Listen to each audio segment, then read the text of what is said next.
Hello guys, welcome back to my channel. তোমরা সব কেমন আছো? আশা করছি তোমরা সব ভালো আছো। তো আবার চললাম তোমাদের সাথে আবার একটা নতুন ভিডিও নিয়ে। আজকে ভিডিওটা হতে চলেছে খুবই ইন্টারেস্টিং। আমি দেখতে পাচ্ছি ও চুল উস্কো খুস্কো হয়ে আছে। আজকের দিনটা তো খুবই স্পেশাল, মানে বুঝতেই পারছো। তোমরা এখন কিছু গেজই করতে পারো না। আজকে খুব ফ্রি মাইন্ডে আছি, কারণ হচ্ছে এতদিন থেকে বান্ধবীর বিয়ে খাবো খাবো করছি, কিন্তু আজকে সেই দিন চলে এসেছে বন্ধু। कौन है ये लोग? कहां से आते हैं ये? তো চলো, আজকে ভিডিওটা হবে খুবই ইন্টারেস্টিং। আজকে সেই জন্য সকাল থেকে ভিডিওটা স্টার্ট করছি। তো শেষ পর্যন্ত দেখো, অবশ্যই ভালো লাগবে। আর অনেক কিছু আজকে ইন্টারেস্টিং ব্যাপার। বিয়ে মানে বুঝতে পারছো, বান্ধবীর বিয়ে, আর সেই লেভেলে বিশেষ করে খাওয়া দাওয়া তো সেই লেভেলের হবে। তো সকাল থেকেই বলেছে, সকাল থেকে মানে কি ইংরাজিতে বলছি, বাংলাতে বাদ দাও। ব্রেকফাস্ট, লাঞ্চ, ডিনার সবই হবে। যেহেতু বান্ধবীর বিয়ে বলে কথা, একদিনে তো বন্ধুর বিয়েতে তো দেখেছিলাম, বন্ধুর বিয়েতে তো 2 দিন 3 দিন 4 দিন ধরেও হয়, কিন্তু বলেন কি, কিন্তু বান্ধবীর বিয়েতে তো সেটা তো হবে না। बात तो सही है। তো যাই হোক, ভিডিওটা দেখো, অবশ্যই ইন্টারেস্টিং হতে চলেছে। তো সব কিছু দেখাবো আজকে, সব কিছু। তো প্রচুর বন্ধু আছে, প্রচুর বান্ধবী আছে। समझ रहे हो समझ रहे हो आप। তো চলো, শেষ পর্যন্ত দেখো, ভিডিওটা অবশ্যই ভালো লাগবে। ফাইনালি রেডি হয়ে গেছি, চলো তাহলে যাওয়া যাক। ওখানে যেয়ে তো অনেক তো আছেই, ধরো। তো চলো।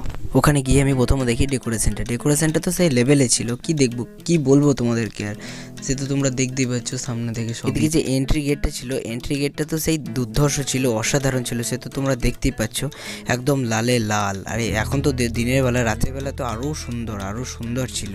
এই সামনের দিকে এটা ছিল মানে বসার জায়গা। এইদিকে তো এই ডেকোরেশনটা তো খুব সুন্দর ছিল। এই ডিজাইনটা তো ইউনিক চলছে এখন। তারপরে তো উপরে চলে গেলাম, কারণ উপরে সরলাতলা উপরেই ছিল। আর কিছুক্ষণ পরেই স্টার্ট হয়ে গেল গায়ে হলুদ।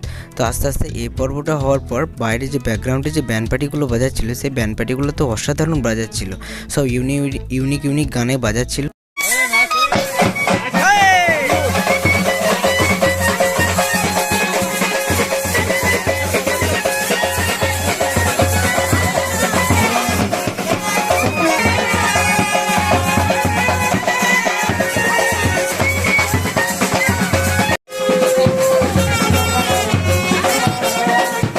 কিন্তু গায়ে হলুদ চলছিল। আর এদিকে আমাদের বন্ধুগুলো সব দাঁড়িয়ে আছে। এখানে অনেক ভাই ছিল, যেহেতু আমাদের গ্রামের বন্ধুগুলো অনেক ছিল কিন্তু আসেনি। তারপর আমরা চলে গিয়েছিলাম গিফট আনার জন্য। তো গিফট তো এইদিকে নিয়ে তো বাড়ি চলে আসছিলাম। এই গোপীদা, আমাদের যে গোপীদা বাইক চালাচ্ছে, সেই গোপীদাও সেই হলুদ পাঞ্জাবি পরেছে, আমিও সেই হলুদ পাঞ্জাবি পরেছিলাম। তবে একটা ইউনিক ব্যাপার ছিল। তো চলো, আবার দেখা হচ্ছে নেক্সট পার্ট 2-তে, কারণ যে রাতের সিন সবসময় রাতে